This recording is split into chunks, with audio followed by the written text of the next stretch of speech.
다 같이 성경을 들고 일어서시기 바랍니다.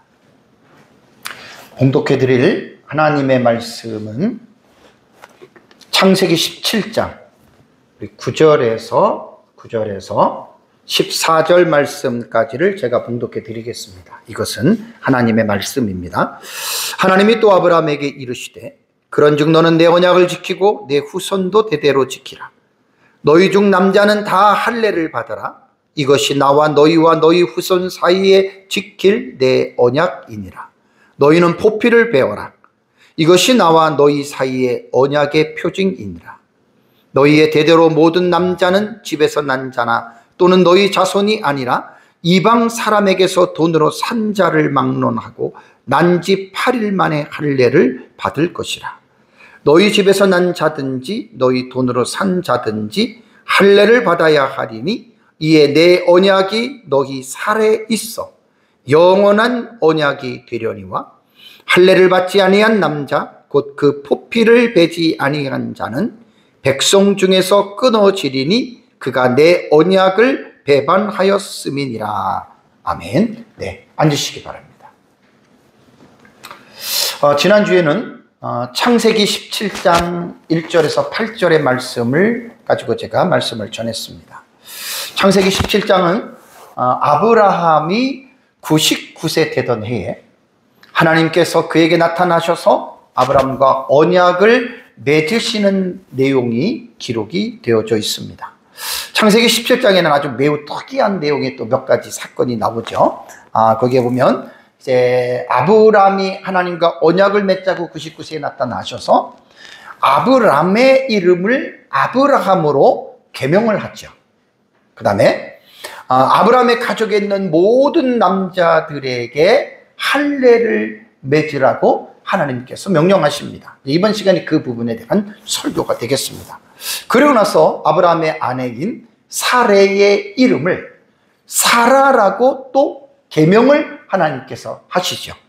그리고 나서 아브라함 99세 때에 이제 이삭을 줄 것이라고 하는 하나님이 말씀하시고 내년에 이삭을 낳을 것인데 하나님께서 내가 그 이삭과 내 언약을 맺을 것이라고 하는 이 내용이 나옵니다. 그러고 나서 이제 후반부에 보면은 아브라함이 하나님의 명령대로 가족에 있는 모든 남자들이 이제 할례를 받는 이제 그러한 내용이 이제 창세기 17장에 나오는 내용입니다.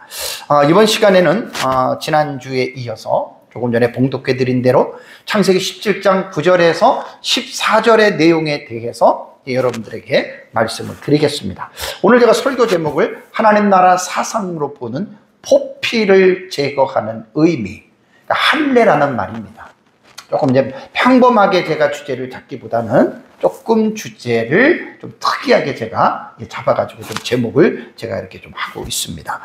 창세기 17장 9절에서 14절의 내용을 보면은 우리가 1장부터 1장부터 지금 여기까지 창세기를 제가 계속해서 하나님 나라 시리즈 주제 설교로 지금 계속 설교를 하고 있습니다.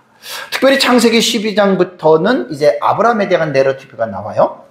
그 12장부터 이제 6장까지의 여러분 내용을 이렇게 보면은 하나님께서 아브라함에게 대하시는 방식이 이전과는 약간 차이가 있다고 하는 사실을 17장에 와서 여러분 이제 우리가 보게 됩니다. 그 차이는 뭐냐면 이전에는 그냥 하나님께서 12장부터 보면 아브라함에게 나타나셔서 일방적으로 그냥 언약을 하십니다. 내가 너에게 자손을 주겠다. 그 자손이 큰 민족을 이루고 내가 너에게 가나안 땅을 주겠다. 그리고 너에게 복을 주어서 너를 지키고 뭐 이러한 일방적인 어떤 하나님께서 말씀만 하시다가 17장에 들어와서는 하나님께서 아브라함에게 언약을 맺으시면서 요구를 하십니다. 너와 내 후손은 오늘 아까 봉독해 드린 대로 너와 내 후손을 하나님의 언약을 지키라는 거예요. 그래서 17장에 들어와서는 하나님께서 아브라함에게 나타나셔서 말씀하시는 방식의 차이가 뭐냐면 하나님께서 이제는 일방적인 언약보다는 이제 쌍무적인 언약이라 그래요. 이제 아브라함도 행해야 할 그러한 쌍방의 언약에 관한 내용이 이제 17장부터 나옵니다. 우선 17장 9절에 동사에 대한 의미. 지난주에 제가 히브리어는 동사의 언어다 그래가지고 동사에 대해 아주 특별한 설교를 했죠. 지난주에는. 일반 설교에서는 그렇게 하질 않는데 저는 그렇게 설교를 했습니다. 그리고 제 설교가 모든 사람이 다 듣는 거지만 저는 사실 목회자들을 대상으로 저는 성경을 연구하고 가르치는 사역을 하고 있기 때문에 어떻게 보면 제 설교도 성도들보다는 이제 목회자들을 대상으로 하는 설교다라고 여러분들이 생각을 하시면 됩니다. 우선 17장의 9절을 보면은 하나님이 또 아브라함에게 이르시되 그런즉 너는 내 언약을 지키고 내 후손도 대대로 지키라라고 하는 여기에 이제 동사에 대한 의미가 나와요. 왜냐하면 동사가 참 중요하다고 그랬죠. 우선 동사의 의미를 먼저 파악을 하고 여러분들에게 제가 이제 말씀을 드리도록 하겠습니다. 자, 지키라라고 하는 이 뒤에 나오는 이 동사가요, 티시모르라고 하는 그 단어인데 원형은 샤마르입니다. 샤마르. 요게 이제 동사를 분해하면 칼 형태, 능동태지요, 미완료태입니다. 히브리어 동사는 시제가 아니라 시상이라 그랬어요. 과거, 현재, 미래를 표현하는 게 아니라 그 동작이 완료가 됐느냐, 완료가 되지 아니했느냐라고 하는 그 부분을 말한다고 여러분들에게 제가 말씀을 드렸죠. 근데 이것이 보면은 능동칼이 능동태이고 미완료태면은 이것이 미래적인 의미를 가지고 있는 거예요. 그러니까 너와 내 후손들은 내 언약을 지킬 것이다 라고 어떻게 보면 이게 미래적인 어떤 의미를 가지고 있잖아요. 그렇다면 여러분들이 볼 때 어때요? 문법적으로 해석을 할 때 지금 이게 맞는 것 같습니까? 안 맞는 것 같습니까? 물론 아브라함의 후손들이 미래적인 의미로 볼 때 지켜야 되는데 지킬 것이다 라고 하는 미래적 의미를 집어넣으면 안 맞는 거잖아요. 그래서 제가 본문을 설교를 준비하면서 여기 보면은요, 구절은 두 부분으로 여러분 이제 갈라야 됩니다. 두 부분으로 갈라야 된다는 말이 뭐냐면 하나님이 또 아브라함에게 이르시더라고 하는 구문이 여기서 딱 갈라져야 돼요. 그 다음에 이제 전반부와 후반부가 되는 거예요. 구절이 전반부 후반부를 보면, 그러니까 여러분들에게 자세하게 이야기는 하진 않겠지만 후반부에 그런즉 너는 내 언약을 지키고 내 후손도 대대로 지키라고 하는 요 부분의 내용이 뭐냐면, 지난주에 제가 여러분들한테 말씀한 거 기억하시나요? 히브리어는 구문의 순서가 동사가 먼저 나와요, 그 다음에 주어가 나와요, 그 다음에 목적어가 나온다 그랬죠. 요게 히브리 언어의 특성입니다.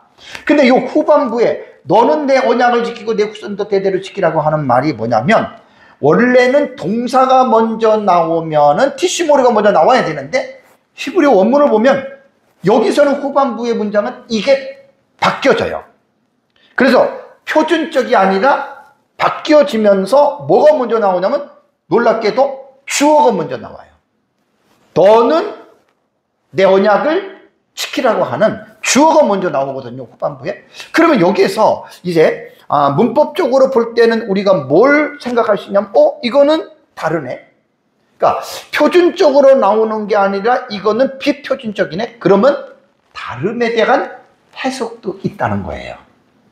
그래서 여기서는 히브리어에서 미완료형은요, 단순히 미래만 뜻하지 않는다 그랬죠. 그래서 문맥을 보고서 명령적 기능으로 해석할 수 있다. 사실 요거를 지금 우리는 봐야 되는 거예요. 물론 우리말 성경에서는 이것저것 따지지 않고 그냥 지키라고 명령으로 했기 때문에 사실은 그냥 쑥 넘어가면 돼요. 근데 제가 이제 주에 설교를 하면서 여러분들에게 이제 동사에 대한 의미들을 가르치다 보니까 이것도 동사의 의미로 보면 칼미완료 때 이거 이상한데? 그래서 그 의미를 문법적으로 여러분들에게 설명을 해드리는 거예요. 그래서 미완료형이지만 이것은 이제 그 구문론 쪽으로 볼 때에 분명히 이게 동사가 먼저 나와야 되는데 후반부에는 주어가 먼저 나온다 그랬죠. 그래서 이거는 그냥 명령형으로 이 부분은 해석을 해야 됩니다. 미완료태가 아니라. 그럼 여기서 명령형으로 해석하면 뭐냐면 너는 반드시 지키라는 거예요. 반드시 지켜야 한다. 우리말 번역이 잘 된 거죠, 이러면서. 근데 이제 여기서 칼 형태니까 능동태라 그랬잖아요, 그죠? 요거는 여러분 아브람과 아브람의 후손들이 이제 그 할례를 받을 때 억지로 받으라는 게 아니에요. 억지로 받으라는 게 아니에요. 능동태는 뭡니까?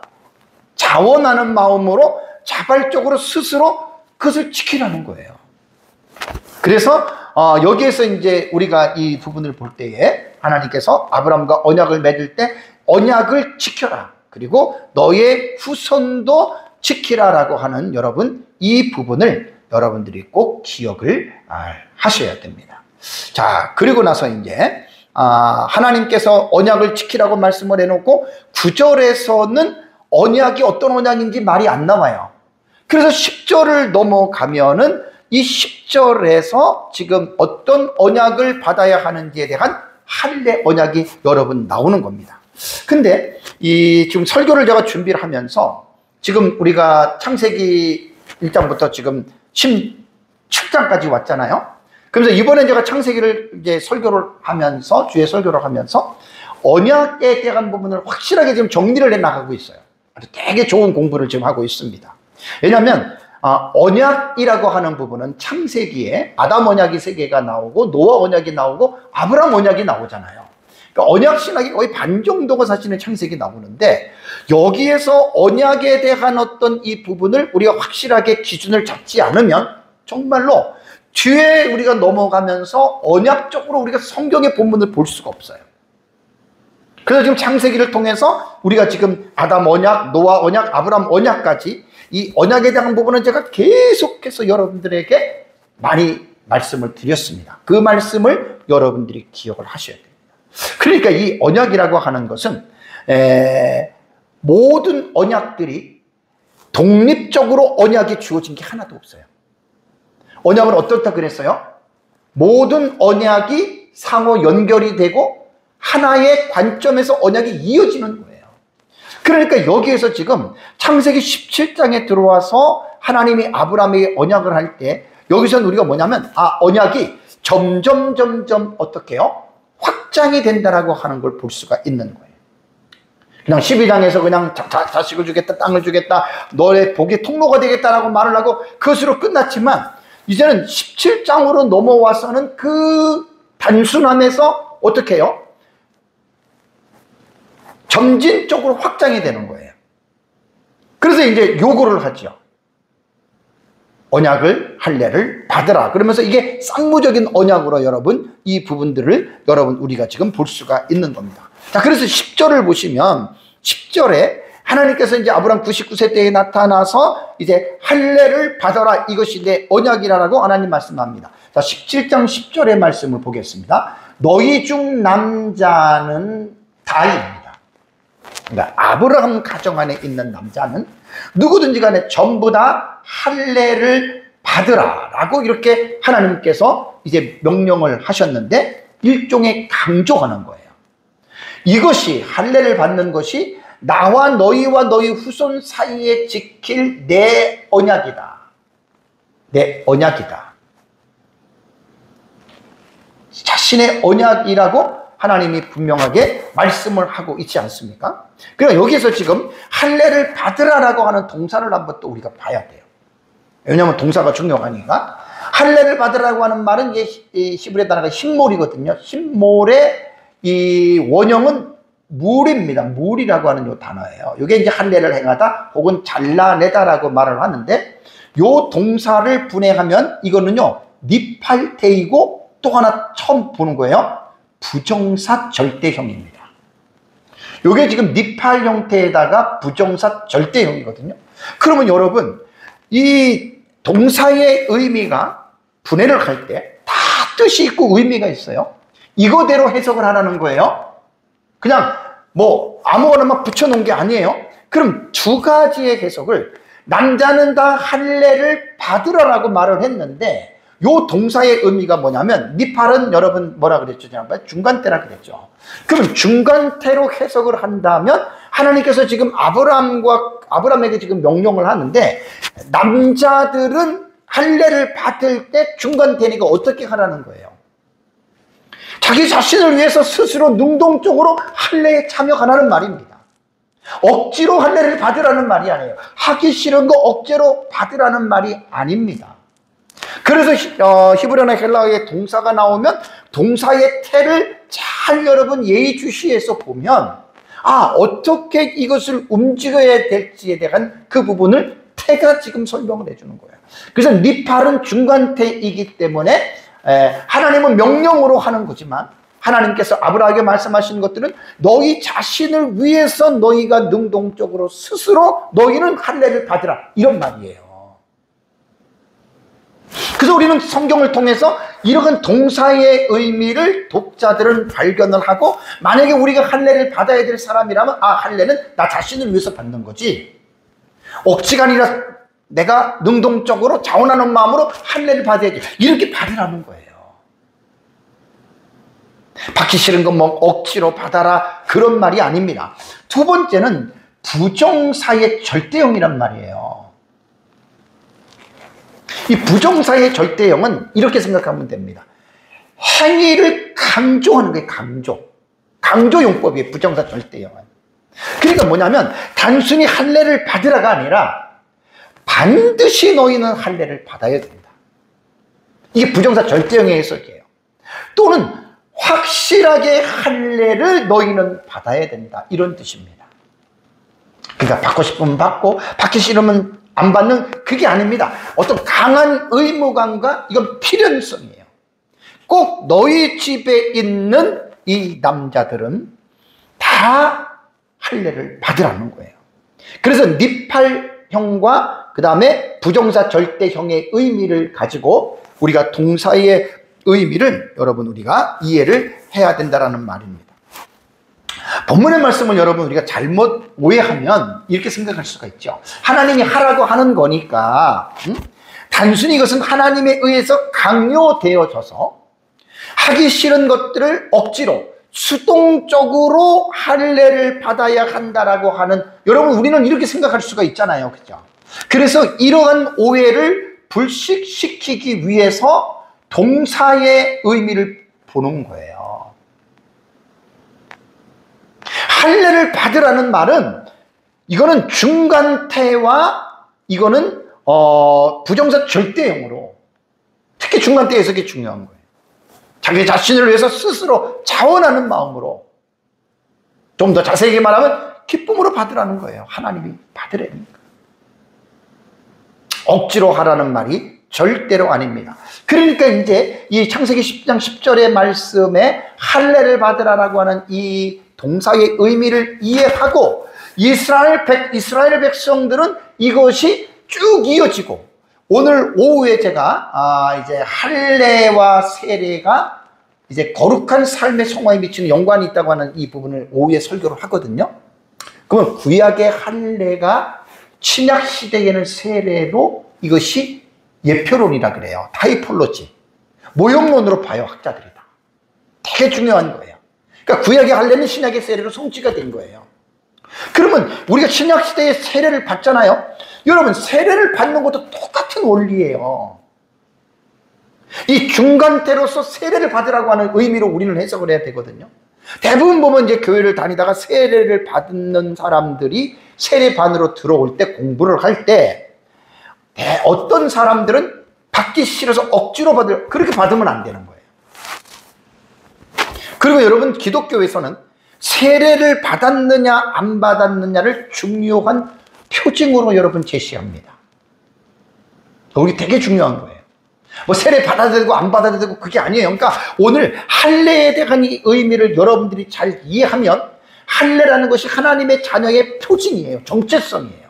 세례도 마찬가지예요. 신약시대. 그러니까 이렇게 연관적으로 여러분 우리는 생각을 해야 되기 때문에 오늘 할례에 대한 이 의미를 먼저 1차적으로 여러분들이 잘 생각을 해야 됩니다. 그래서 세례 또한 마찬가지입니다.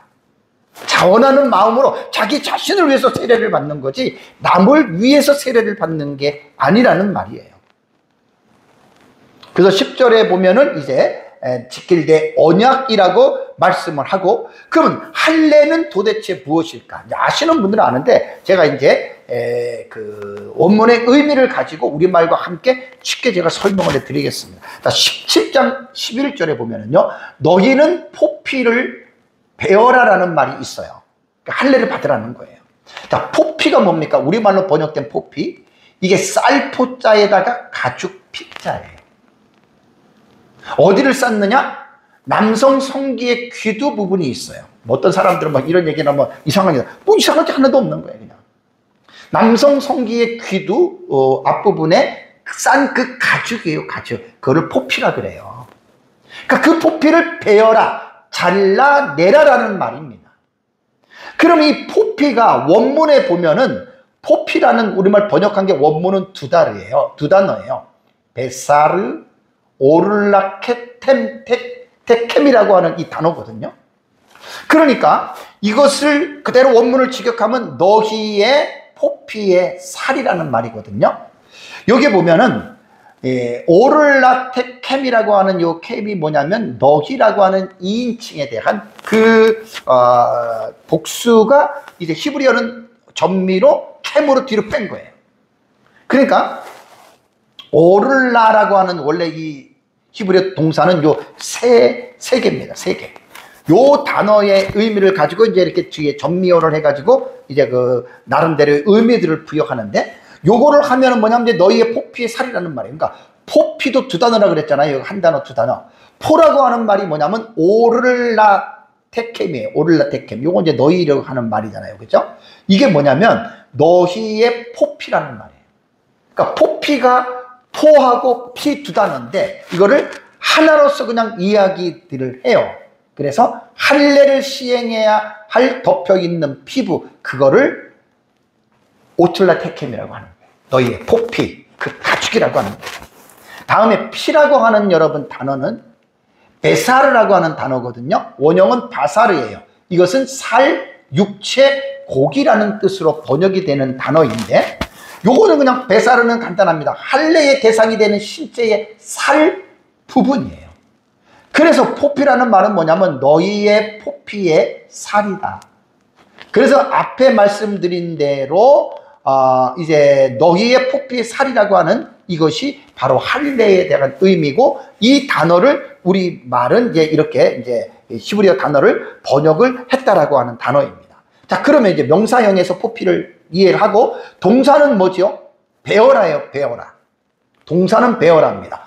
오레말레템이라고 하는 여러분 이 단어는, 그러니까 뭐 여러분들은 몰라도 되지만 이게 접두사가 붙었고 앞에 접두사가 두 개 붙었고요. 또 전미가 두 개 붙었어요. 이 템이라고 하는 것도 2인칭 복수예요. 그러니까 원래 그 히브리어의 그 자음은 뭐냐면 요거 몰이라고 하는 두 개인데 펼치면 요 세 단어예요, 자음이. 그래서 이 베어라라고 하는 이 우네말레팀이라고 하는 것은 물이라고 하는 단어에 이게 이제 분해를 하면 와우 개속법 미팔 완료 2인칭 남성 복수예요. 템이 보면 요게 이제 2인칭 남성 복수에 어미가 붙는 거거든요. 그러니까 너희 남자들은 포피를 잘라내라, 이런 뜻입니다. 해석을 하면. 여기서 보면은 니팔이라고 하는 말은 뭐냐면 계속해서 말씀드리잖아요. 이거는 중간대, 중간대.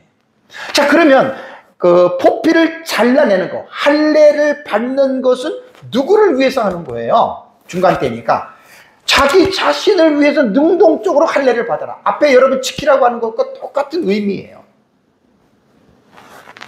억지가 아니라는 거예요. 할례는 남을 위해서 받는 게 아니라 자기 자신을 위해서 여러분 능동적으로 그 할례를 받으라는 거예요. 다시 말씀드리면 세례도 마찬가지예요. 오늘날의 세례도 자기 자신을 위해서 능동적으로 세례를 받으라고 하는 이러한 것으로 여러분 우리는 해석을 할 수가 있습니다. 그러면 이 할례에서 13절을 보면은 11절에는 언약의 표징이라고 그랬잖아요. 그죠? 그러니까 할례를 받는 것 자체가 그게 징표예요. 이 사람은 하나님과 하나님의 언약 안에 있는 사람이구나. 그게 바로 할례를 받은 표라는 얘기예요. 당신이 하나님의 자녀인 증거가 뭡니까? 징표가 뭡니까? 없으면 하나님의 자녀가 아니에요. 근데 남자들 같은 경우는 할례가 바로 하나님의 백성이라고 하는 언약의 표징이 되었다라는 말이고요. 13절을 보면은 이에 내 언약이 할례잖아요. 포피를 자른 거잖아요. 너희 어디에 있다고요? 살에 있다. 그러니까 마음에 있는 게 아니에요. 1차적으로는 살에, 남성의 그 부분에 하나님께서 그 살에다가 하나님께서 언약을 하나님께서는 표시한 거란 말이에요. 자, 정상적인 남자들은 하루에 여러 차례씩 소변을 보죠. 남성들은 소변을 볼 때 자기 생식기를 반드시 봐야 되고 만져야 돼요. 왜 그랬을까요? 참 여러분, 신비한 하나님의 섭리가 있습니다. 아예 그냥 뭐 등에다가 해놓으면은 평생 못 볼 수도 있잖아요, 그죠? 근데 꼭 하루에 몇 번씩은 봐야 돼. 거기 하나님께서 하나님의 언약의 징표를 할례를 통해서 하나님께서 세워 놓으셨다는 말입니다. 왜? 하루에도 여러 번씩 그걸 보잖아요. 그때 생각을 하라는 거예요. 뭘 생각하라고요? 이것이 내가 하나님과의 맺은 언약의 표징이구나. 그냥 보지 말고 반드시 이것을 되새김을 하라는 거예요. 소변을 보면서 나는 하나님과 언약을 맺었다. 그것이 뭐냐면 너희 살에 있다는 거예요. 살에. 하나님께서 남자들 살에 하나님의 언약을 거기다가 하나님 표징으로 삼아 넣었다라고 하는 말입니다. 그리고 나서 이 살에 언약의 표징을 삼아 놓은 것은 단순히 부모 세대에만 끝나는 것이 아니라 이 언약이 자녀들에게 어떻게 해요? 계승되는 의미를 가지고 있습니다. 그리고 또 하나, 이 할례는요, 다른 민족들과 곧 이방인들과의 구별이 되는 특별한 하나님의 백성의 아이덴티티가 돼요. 정체성이 되는 거예요. 정체성. 오늘날에도 여러분, 신약시대도 그렇습니다. 우리가 그리스도인으로서 하나님의 자녀라고 하는 표식이 뭔 줄 아세요, 여러분? 신약시대 그리스도인들은 나 교회 다녀가 아니에요. 나 예배 드리고 왔어. 그게 그리스도인 표식이 아니에요. 신약시대의 그리스도인들은 하나님의 자녀잖아요. 그 표식이 뭐냐? 세례를 받았느냐 안 받았느냐입니다. 오후에 제가 모형론 타이폴로지라 그러죠. 모형론 쪽에서 할례와 세례에 대한 의미를 가지고 여러분들에게 말씀을 제가 드리려고 하거든요. 그러니까 신약시대에 우리가 하나님의 자녀다, 하나님의 백성이다라고 하는 표시는 뭐냐면 세례를 받았느냐. 그러니까 신약시대는 할례를 받을 필요가 없어요. 세례를 받았느냐. 그래서 세례의 의미를 여러분 우리가 올바르게 이해를 해야 됩니다. 언약의 대상은 누구입니까? 10절에서 13절을 보면은 누가 언약의 대상이냐, 아브라함에게 줄 때에는 너희 중에 남자는이에요. 다. 그러니까 아브라함의 가족에 있는, 가정에 속해 있는 남자입니다. 그들이 다 할례를 받아야 됩니다. 근데 대대로 모든 남자는, 그리고 이스라엘 백성들이 아브라함의 후손들이잖아요. 그러니까 대대로 이것은 여러분 이어지는 거예요. 근데 이스라엘 백성들만 막 보면 집에서 난 자나 또는 너희 자손이 아니라라고 하는 다른 사람이 포함이 되죠. 그죠? 이방 사람에게서 돈으로 산 자를 막론하고, 뭐 누구든지 간에 답니다. 너희 집에서 난 자든지 너희 돈으로 산 자든지 누구든지 할례를 어떻게 받아야 한다는 거예요. 이게 언약이에요. 그래서 이 언약이 신약시대에서는 우리는 할례를 받을 필요는 없어요. 세례로 여러분 대체된 거예요. 성취가 된 거예요. 그래서 이 부분들을 여러분들이 잘 이해를 하셔야 됩니다. 구약 성경을 보면은 이제 요거는 아브라함에게 17장에서 한 말이고요. 구약 성경을 보면 레위기에도 보면은 난지 8일 만에 할례를 받아라. 아브라함의 후손 가운데 누구든지 간에 레위기에 나오고요. 그 다음에 이스라엘의 백성들의 종들이 있죠.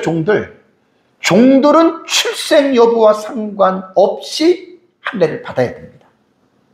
다음에 출애굽기 12장 48절을 보면 이방인들 가운데에 하나님을 모르는 사람인데도 이스라엘 백성들이 해마다 지키는 유월절 있죠. 패스오버. 유월절에 참석하려는 자는 반드시 할례를 받은 자만 참석할 수 있습니다. 할례를 받지 않으면 이방인들은 참석을 못한다는 말이에요. 다음에 여호수아서 5장 5절 7절에도 보면은 여호수아가 광야에서 태어난 자들 이 할례를 받으라는 거예요. 그러니까 누구든지 간에 이스라엘 백성들은, 모든 남자들은 할례를 받아야 한다. 이게 언약의 대상이에요. 그 다음에 하나님의 언약의 백성이 되려고 희망하는 자, 이방인들 중에 할례를 받아야 됩니다. 왜? 그것이 표식입니다. 그것이 하나님의 자녀라고 하는 징표예요. 이걸 여러분들이 기본적으로 이해를 하셔야 됩니다. 자, 그러면 언약에 대한 요구에 있어서 아주 섬뜩한 하나님의 예고가 있죠. 자, 14절을 볼까요? 14절. 할례를 받지 아니한 남자, 할례를 안 받았어요. 할례를 안 받았다라고 하는 말은 뭐냐면 그 포피를 베지 아니했다는 말입니다. 아까 포피에 대한 설명을 여러분들에게 말씀을 드렸습니다. 그렇게 베지 아니한 자는 그러면 어떻게 되느냐? 백성 중에서 끊어집니다. 아, 무서운 말이에요. 할례를 받지 않는 자는 백성에서 끊어지고, 왜 그러느냐면 그가 내 언약을 배반하였다라는 말입니다. 그래서 여기에서 지금 두 가지의 단어에 여러분 우리는 낱말을 이해를 해야 됩니다. 자, 동사 끊어지리니라는 말이 있죠. 끊어지리니, 베니크레타라고 하는 이 히브리어 단어인데요, 원형은 카라트예요. 요거는 잘라내다, 베어 넘기다, 뭐 언약을 맺다, 이런 뜻인데, 이게 끊어진다라고 하는 말이 뭐냐면 와우 계속법이에요. 이것도 니팔이고 이것도 뭐죠? 완료태예요. 근데 여기서 하나 궁금한 게 있어요. 니팔은 앞에서 제가 중간태라 그랬잖아요, 그죠? 근데 간혹 가다가 중간태가 아니라 수동태로 쓰여질 때가 있어요, 니팔태는. 간혹 가다가. 근데 그 간혹 가다가가 바로 요 케이스예요. 그러니까 내 백성 중에서 끊어지리라고 하는 이 니팔은요, 중간태로 해석하는 것이 아니라 본문에서는 뭐로 해석해야 된다? 수동태로 해석해야 되는 거예요. 그러면 백성 중에서 끊어진다, 니팔을 갖다가 자기 자신에서 끊어진다, 그런 게 아니잖아요. 그러니까 문맥을 보고 이런 경우에는 수동태로 해석을 해야 됩니다. 그러니까 수동태의 의미는 뭐죠? 자기 스스로 끊는 게 아니에요. 타에 의해서 끊어지는 거기 때문에 하나님에 의해서 어떻게 해요? 끊어진다는 거예요. 그 공동체에서 여러분 끊어지는 거예요. 참 여러분 정말 이거는 무서운 말입니다. 이스라엘 공동체 안에서 할례 받지 않는 남자는 하나님의 명령을 거부한 자로서 언약의 핵심 규례를 의도적으로 불순종한 자가 되는 거예요. 할례 안 받은 자는. 그래서 하나님의 명령과 언약을 무시하고 하나님의 권위를 부정하는 자가 되는 거예요. 그래서 할례 받지 않는 자는 하나님의 자녀라는 그 은혜의 공동체로부터, 아브라함의 가정이라고 하는 그 공동체로부터 사회적으로나 종교적으로나 단절이 되는 겁니다. 정말 이거 무서운 말이에요. 그 당시에 이제 공동체 중심의 사회였잖아요, 그렇죠? 부족 중심의. 그러니까 아브라함이라고 하는 그 울타리 안에 있을 때 그래도 남자들이 나름대로 자기들이 보호를 받고 또 거기서 하나님이 또 영적으로 베푸시는 은혜의 복을 받아 누렸는데, 할례를 받지 아니함으로 아브라함 가정에서 이들이 추방을 당했다면 그러한 것들이 여러분 단절이 된 거라는 말이에요. 이것이 이제 이스라엘 백성들로 이제 나중에 넘어와서 율법을 받은 그들로 볼 때에는 이스라엘 백성들은 제사를 참여하잖아요. 그 제사를 참여할 수 없는 거예요. 그 하나님께서 주시는 집단적으로 주는, 민족적으로 주는 복도 그 할례를 받지 않는 사람들은 받을 수가 없다라고 하는 말입니다. 그러니까 공동체에서 소외되면 때로는 죽임을 당하기도 합니다. 참 여러분, 이게 간단한 게 아니에요. 아브라함 당시 하나님께서 할례를 받으라, 할례를 받으라고 하나님께서 요구하셨고, 그 할례를 받지 않는 자는 백성 중에서 끊어진다라고 하는 말은요, 심판의 의미도 있는 거예요. 정말 하나님과 여러분 가장 가장 무서운 게 뭔 줄 아세요? 하나님과의 단절입니다. 그러니까 할례를 통해서 아브라함 공동체 안에서 하나님과의 끈이 연결이 됐는데, 할례를 받지 않으면 그 끈이 끊어진다는 거예요. 하나님과의 영적인 단절이 된다는 말이에요. 여러분, 신약시대도 마찬가지입니다. 세례를 받지 않는 자는 하나님과 단절된 자입니다. 물론 세례가 물 세례만 말하는 게 아닙니다. 세례는 두 가지가 있잖아요. 성령 세례와 물 세례입니다. 그러니까 성령 세례를 받은 자가 물 세례를 받는 거예요. 여기서는 뭐 시간상 제가 이 부분은 제가 설명을 하지 않겠습니다. 그러니까 항상 구약의 할례 그러면 신약의 세례로 여러분들은 동시에 이게 지금 그 오버랩으로 여러분들 항상 생각을 하셔야 돼요. 할례 그러면 신약은 세례입니다. 이걸 항상 같이 여러분들은 생각을 하셔야 됩니다. 그래서 할례라는 것이 이렇게 여러분 중요한 겁니다. 자, 그렇다면 할례를 받지 않는 자는 내 언약을 배반했다 그랬잖아요. 그죠? 요 지금 배반했다라고 하는 요 단어도 여러분 우리가 지금 생각을 해야 돼요. 요 동사도 너무 중요합니다. 배반하였음이라고 하는 말은 헤파르라고 하는 단어인데 원래 원형은 파라르입니다. 파라르. 동사는 살펴보라 그랬죠. 분석을 하라 그랬죠. 히필 완료태입니다. 히필 완료태예요. 요 히필은 사역형의 이건 능동태거든요. 그러니까 능동태를 먼저 이해를 하셔야 돼요. 왜 이해를 하냐면, 자, 어떤 사람이 하나님 앞에 할례를 안 받았어요. 그럼 안 받았다. 그건 하나님이 볼 때는 넌 내 언약을 배반했네. 근데 이 사람이 배반했다라고 하는 하나님의 말씀 속에 이것이 능동태이기 때문에 할례의 거부는 자기가 스스로 할례를 거절했다는 거예요. 누가 받지마 해서 안 받은 게 아니라 능동태니까 자기 스스로가 하나님이 명령하시고 하나님이 세워주신 언약의 그 놀라운 그 일을 능동태니까 자기 스스로가 할례를 거부했다라는 말입니다. 그러니까 동사를 잘 살피면 그 동사 속에서 여러분 우리는 그 움직임의 방향을 여러분 우리는 볼 수 있다라고 하는 말입니다. 그러니까 남 탓할 게 아니에요. 남 탓을 하는 게 아니에요. 자기가 스스로 자기가 나 할례 안 받을 거야.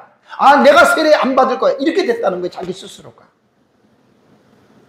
이 말은 조금 전에 앞에서 제가 그 끊어진다라고 하는 그 동사 설명을 했잖아요. 그죠? 끊어진다라고 하는 그 끊어지는 결과에 대한 이유를 말해주는 거예요.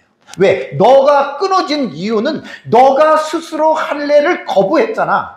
너가 스스로 할례를 안 받았잖아. 너가 스스로 세례를 안 받는다고 했잖아. 그래서 너는 끊어진 거야. 이렇게 되는 거예요.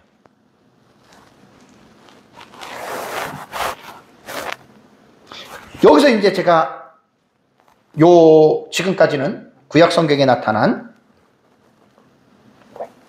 할례에 대한 육적인 할례에 대한 부분을 여러분들에게 말씀을 했으면 지금부터는 할례의 또 다른 깊은 의미에 대해서 여러분들에게 말씀을 드리려고 합니다. 여러분 구약 성경에서 그 할례는요 단순히 육체의 포피를 자른다고 해서 끝난 게 아니에요. 많은 사람들이 지금 이 부분만 알고 있는데 이거는 반도 모르는 거예요. 지금 이거는. 물론 육체의 포피를 자르는 것은 표징으로서 되게 중요한 겁니다. 이거 무시하면 안 됩니다. 받아야 됩니다. 그런데 할례는 하나님이 말씀하시는 할례는 육체의 포피만 자르는 것이 아닙니다.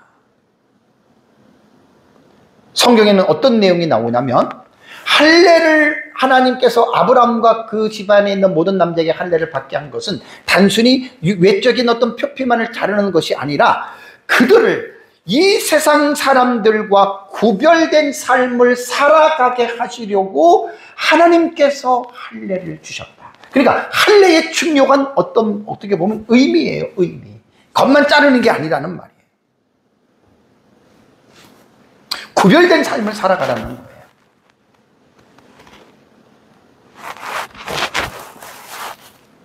창세기 18장 19절에 보면 하나님이 말씀하십니다. 내가 아브람이에요.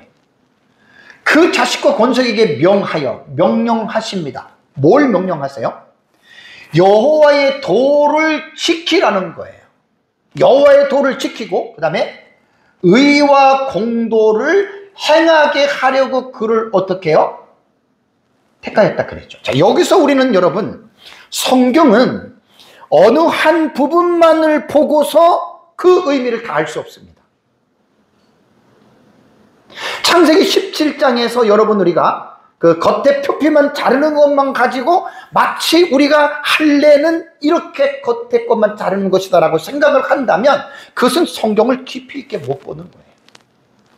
중용은 여러분 그 주제라든가 사상 같은 경우는 성경을 전문맥과 후문맥 전체적인 성경을 통해서 하나의 중요한 주제들을 여러분 우리는 공부를 하고 이해를 해야 됩니다.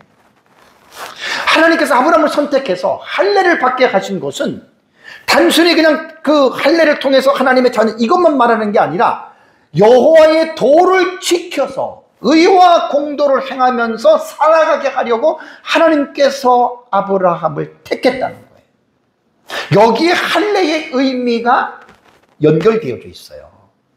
많은 사람들이 이런 부분들을 지금 보지 못하는 거예요. 그냥 외적인 할례만 그것으로 끝나는데 아닙니다. 18장이면 후문맥이잖아요.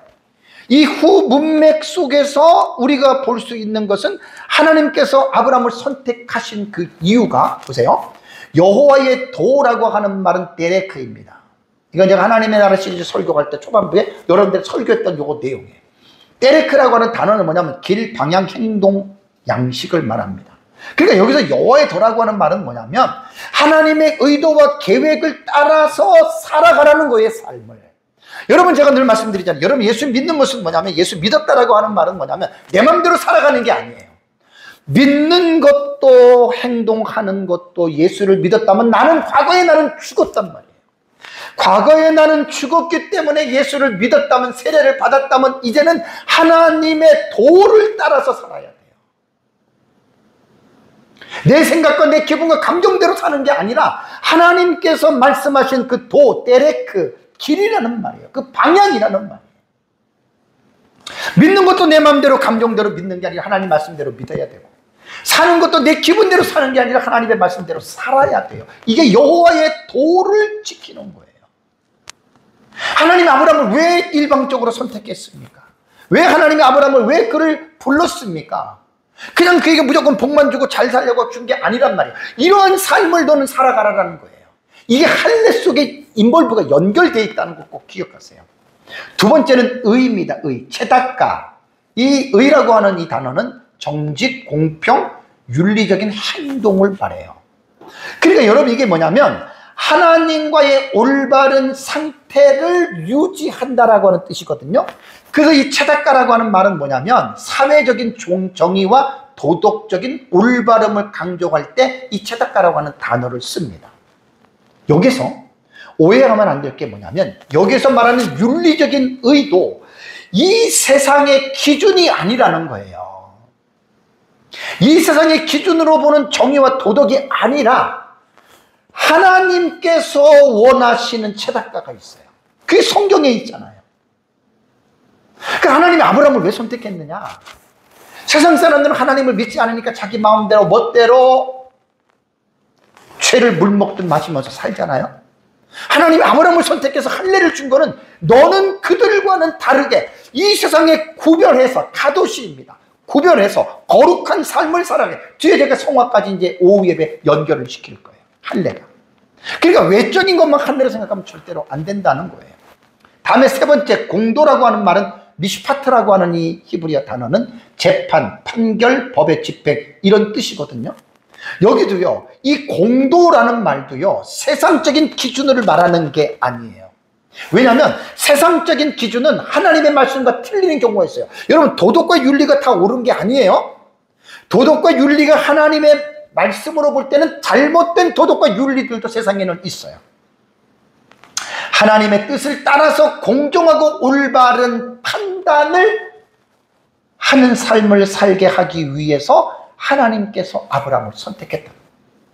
이것이 구약 성경에서 강조하는 할례의 또 다른 깊은 의미입니다. 자, 레위기 12장 44절 45절을 보면 나는 여호와 너의 하나님이라 내가 거룩하니, 하나님 말하는 거예요 지금.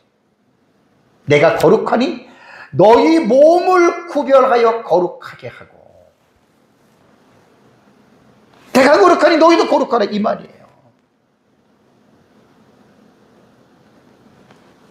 하나님께서 아브라함을 왜 선택했습니까? 근데 여러분 놀라운 게 뭐냐면, 이건 좀 시간이 좀 가더라도 요게 지금 놀라운 거예요. 이는 하나님이 아브라함을 선택해서 의와 공도를 행하게 택했단 말이에요. 이는 부연 설명하는 거예요. 왜요? 나 여호와가 어떻게?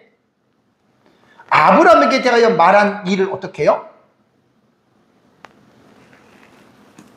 이게 대단히 중요한 거예요.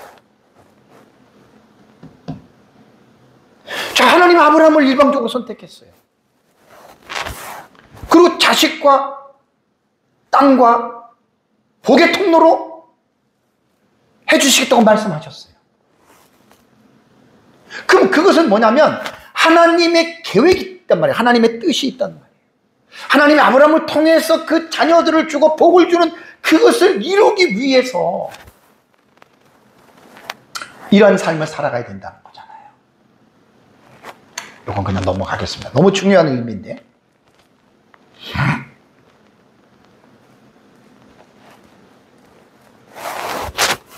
그래서 하나님이 이스라엘 백성이 아브라함의 자손들로서 그들이 많은 민족 가운데 택하심을 받은 백성이고요. 그렇기 때문에 이제 이스라엘 백성들은 이방인들 앞에서 어떤 자신의 특권을 많이 내세웠죠. 우리는 하나님의 선택한 백성이다. 그런데 여기서 지금 아브라함을 선택한 목적 속에서 지금 의와 공도와 그 다음에 그 여호와의 도를 행하지 아니하고, 만약에 이들이 그렇게 정말 하나님의 특권만 내세우고 나는 할례를 받았고 그래서 정말 이들이 그런 거룩한 삶을 이들이 부정한다면 이들은 할례의 진정한 의미를 깨달은 사람이 아닙니다. 자, 그래서 구약성경에 보면 특별한 부분이 두 군데 나오더라고요. 신명기 10장 16절을 볼까요? 신명기 10장 16절을 보면 그러므로 너희는 마음의 할례를 행하고라는 말이 나옵니다. 할례는 포피를 자르는 거잖아요. 그 실체예요. 그래서 신명기서에는 이미 하나님이 모세를 통해서 마음의 할례를 받으라고 이렇게 하나님께서 말씀을 하신 거예요. 그래서 제가 할례를 겉으로 나오는 그것만 생각하지 말고 지금 할례를 본래의 깊은 의미를 지금 연결해서 마지막에 말씀을 드립니다. 자, 신명기 30장 6절에도 내 하나님 여호와께서 내 마음과 내 자손에 무엇을? 마음의 할례를 베푸사 이렇게 말을 했습니다. 육체만 할례를 받는 게 아니에요. 마음의 할례를 받아야 되는 거예요. 그러면 마음의 할례를 받으면 나타나는 표식이 뭔 줄 아세요? 너로 마음을 다하여 뜻을 다하여 내 하나님 여호와를 사랑하게 하사 너로 생명을 얻게 하실 것입니다. 신명기 10장 16절에도 마음의 할례를 받으면 목을 곧게 하지 않는 거예요. 그러니까 이스라엘 백성으로서 자신들이 할례를 받았다 하더라도 목이 곧고 교만하고 하나님의 말씀을 불순종하고 거룩한 삶을 살지 않는다면 육체의 할례는 받았지만 마음의 할례를 받은 상태가 아니다. 이렇게 보시면 됩니다. 마음을 다하고 뜻을 다하여 하나님을 사랑하지 않는 사람들은 육체의 할례는 받았을지라도 마음의 할례를 받지 못했다는 거예요. 이건 조금 어려운 말이에요. 왜냐하면 할례와 세례는 간단하게 생각할 게 아니에요. 이게 신앙생활의 전체의 우리의 성화의 삶까지 여러분 이게 연결이 되는 거거든요. 할례와 세례가. 마음의 할례 한 번에 받았다고 이거 끝나는 게, 육체의 할례는 한 번 받으면 끝나지만 마음의 할례는 한 번 받는 게 아니에요. 계속적으로 마음의 할례를 받아야 돼요. 이것이 성화의 개념이에요. 오후 예배 때의 이 부분이 분명하게 연결이 돼서 오후 예배 때에는 이 성화에 대한 또 이 부분을 가지고 집중적으로 제가 설교를 하니까 오전에 제 설교를 듣는 분들은 반드시 오후까지 설교를 들어야 할례에 대한 진정한 의미를 여러분 깨달을 수가 있습니다. 그러니까 마음의 할례를 구약 성경에 이미 강조를 했다는 거예요. 그러니까 마음의 할례를 받아야 목이 곧게 되지 아니하고 겸손하게 되고, 마음의 할례를 받은 사람이 하나님을 사랑하는 삶을 산다, 이런 뜻이라는 말이에요. 그래서 창세기 18장 19절을 아까 여러분들이 제가 말씀드린 대로 하나님께서 아브라함을 왜 선택했느냐, 여호와의 도를 지켜 의와 공도를 행하게 하려고 그를 선택했다, 이 말을 기억하셔야 된다. 이게 할례와 다 밀접하게 연결이 되어져 있다라고 하는 말입니다.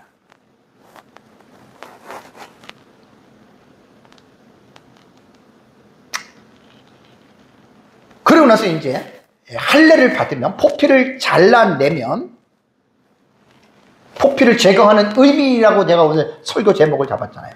이 포피를 잘라낸다라고 하는 의미는 뭐냐면 언약적인 관계 안에 있다라는 말입니다. 언약적인 관계에서는 여기서 이제 조금 더 이제 확장을 시키면 어떠한 부분이 있냐면, 단순히 하나님의 자녀라고 하는 어떤 그런 정체성만 나타내는 게 아니라 하나님의 자녀로서 지켜야 할 의무가 있다는 것까지도 연결해야 됩니다. 그러니까 단순히 할례만 받고 끝나는 게 아니에요. 의무가 있어요. 그 의미가 뭐냐면 출애굽기 19장 5절 6절은 이게 신의 산 언약이잖아요. 언약 신학이 되게 중요한 말이에요. 이것도 이제 그 언약이 오늘 17장에서 점진적으로 나왔지만 이거는 더 점진적으로 나갑니다. 자, 너희가 내 말을 잘 듣고 내 언약을 지키면 조건이잖아요. 그죠? 신의 산 언약에서 중요한 거는 너희는 모든 민족 중에 내 소유가 되겠고 너희가 내게 대하여 제사장 나라가 되겠고 거룩한 백성이 되리라. 요게 하나님께서 이스라엘 백성에게 주겠다는 건데 그냥 주는 게 아니에요. 조건절이에요. 너희가 만일 내 말을 잘 듣고 내 언약을 지키면 소유가 되고 제사장 나라가 되고 거룩한 백성이 된다는 거예요. 조건을 충족시키지 못하면, 만약에 하나님의 말씀을 안 듣고 언약을 불순종하면 이거 세 개가 안 된다라는 말이거든요. 이걸 꼭 기억하셔야 돼요. 그래서 많은 사람들이 이 할례에 대한, 여러분이 할례에 대해서요, 단순히 그냥 겉에 포피만 잘라내는 것만 할례를 생각을 하는데 이건 아닙니다. 그냥 뭐 성경을 제대로 못 보는 거예요. 그래서 구약 성경에서 제가 강조하는 할례의 또 다른 의미는 이제 구별된 삶을 살아가는 마음의 할례를 받으라는 거예요. 이것까지 여러분 할례를 포함시켜야 됩니다. 그래야 제가 오후 예배 때에는 할례와 세례가 거룩한 삶인 성화에 어떤 연관이 있을까? 이게 이제 오후 예배 설교를 이해하려면 오전에 이 부분을 먼저 기본적으로 이해한 사람들이 제 오후의 설교에서 성화까지 할례를 연결하거든요. 세례와 성화를. 요걸 이제 오후에 비로소 이해를 하게 됩니다. 그래서 이번 주에는 할례에 대한 여러분 이 주제를 가지고 이제 세례와 성화까지 아주 오전과 오후 예배 되게 중요한 내용입니다. 이 부분들을 여러분들이 분명하게 배우고 이해를 해야지 여러분들이 됩니다. 그래서 그냥 그 마음의 할례라고 하는 거 여러분 이거 그래서 이제 아브라함을 하나님께서 부르신 19장 18장 19절에 이런 부분도 여러분들에게 말씀을 제가 드렸던 것이죠. 언약적 의무를 꼭 기억하셔야 돼요. 원래 이스라엘 백성들에게 주어진 율법은 그게 어떤 사람은 그러잖아요. 하나님이 예수 믿는 게 힘들대. 그래서 왜 힘드냐 그랬더니 맨날 하라 하지 마라 하라 하지 마라. 아이고 정말 힘든 건데 정말 그 예수님이 부담이 된다는 거예요. 그 사람은 모르는 거예요. 여러분 의무 율법은요 우리를 뭐 행동을 막 그냥 이렇게 하라 하지 말라고 해가지고 우리를 괴롭히려고 준 게 아니에요. 여러분 율법은 뭐냐면 하나님이 주신 법이잖아요. 그죠? 그 율법은 하나님의 나라를 볼 수 있는 놀라운 여러분 그 특권이 있는 거예요. 그 율법 안에 특징이 있어요. 그래서 율법은 하나님의 거룩한 성품이 그 안에 반영되어 있어요. 하라는 거 하고 하지 말라는 거 안 하면 여러분 그게 하나님 나라 천국의 삶입니다. 그래서 이 율법은 결국 할례를 받은 언약 백성인 하나님 나라의 백성들이 지켜야 할 삶의 규범이에요. 그래서 하나님이 이제 이 언약 신약이 점진적으로 모세 시대까지 이제 발전이 되면은 이 신에선 언약을 준 거예요. 내 말을 듣고 내 언약을 지키면 이게 율법의 기초가 되는 거예요. 율법.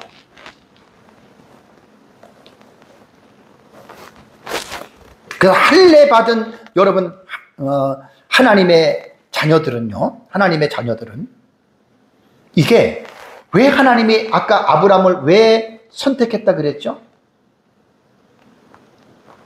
여호와의 도를 지켜 의와 공도를 행하게 하려고 하나님 선택했죠. 그죠?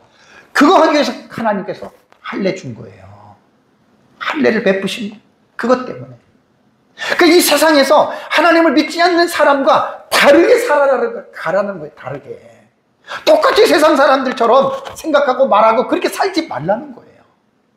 왜 세례를 받습니까? 여러분, 세례를 받았다는 게 단순히 죄 용서받고 하나님의 나라가는 티켓을 따려고 세례를 받는 게 아니라, 세례를 받은 것은 세례를 받은 자의 의무가 있는 거예요. 언약적 의무가. 그래서 그것이 성령의 은혜와 능력으로 여러분 그렇게 살아가라고 하는 그런 의미가 여러분 담겨져 있다라고 하는 말입니다.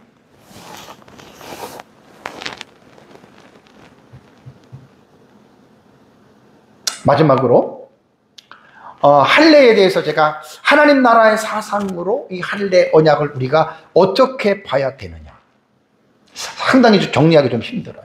왜냐하면 너무 방대해서. 창세기 17장에 나타난 할례는요, 하나님께서 아브라함과 맺은 하나님 나라의 백성이라는 표징으로 주어진 언약이죠. 그죠? 근데 여러분, 이것은 할례는 단순히 유대 민족의 전통적인 의식이 아닙니다. 지금 현재 이스라엘 백성들은 정통 유대파는 지금도 난지 8일 만에 이들은 할례를 받습니다. 그리고 그 할례는 하나님께서 자기 조상들에게 주신 아주 특권으로 그들은 해석을 하거든요.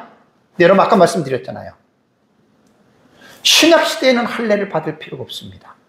물론 위생상으로 줬기 때문에 받는 거는 괜찮지만, 이것이 구약 시대처럼 하나님의 어떤 명령과 언약적인 차원에서 마치 신약 시대의 할례를 받지 않으면 구약 시대의 하나님의 그 공동체에서 끊어져 버려진다고 하는 그런 의도와는 전혀 상관이 없어요. 그렇게 생각하면 성경을 잘못 보는 겁니다. 그런데 이 할례는 단순히 유대 민족의 전통적인 의식이 아니라 하나님의 나라의 사상과 깊은 연관이 있는 상징적인 의미가 있는 거예요. 하나님 나라 사상으로 볼 때.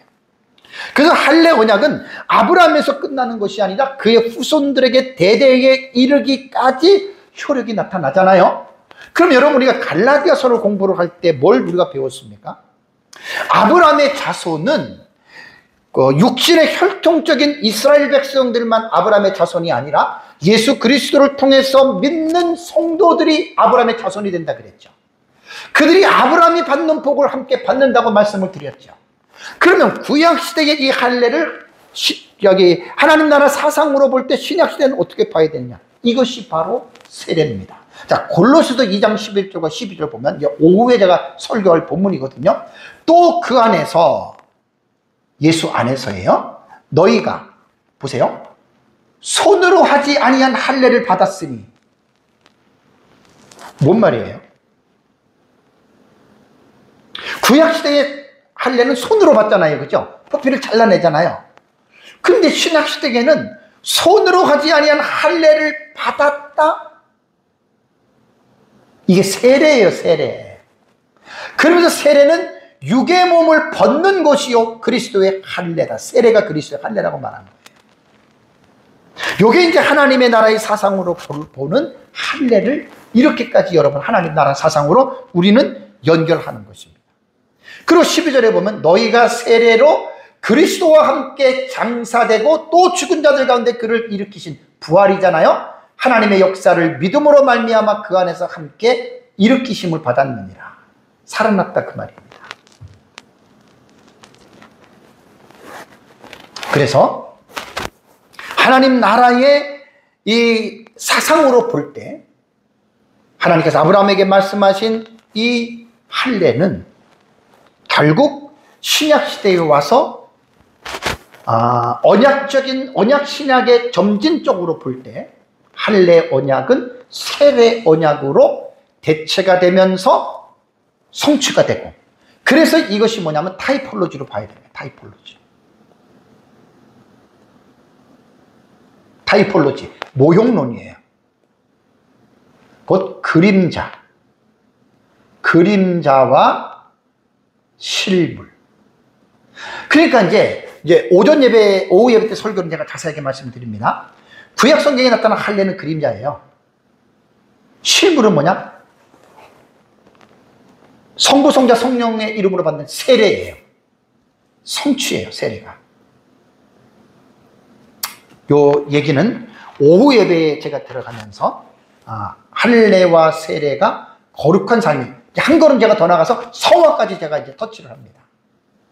할례와 세례만 보는 게 아니라 성화까지 되게 지금 중요한 주제를 이번 주에 오전과 오후에 다루고 있거든요. 그래서 여러분들이 하나님 나라 사상으로 이제 할례에 대한 의미를 잘 이해하고 또 그러한 믿음으로 살아가시기를 주님의 이름으로 축복합니다. 우리 다 같이 함께 기도하겠습니다.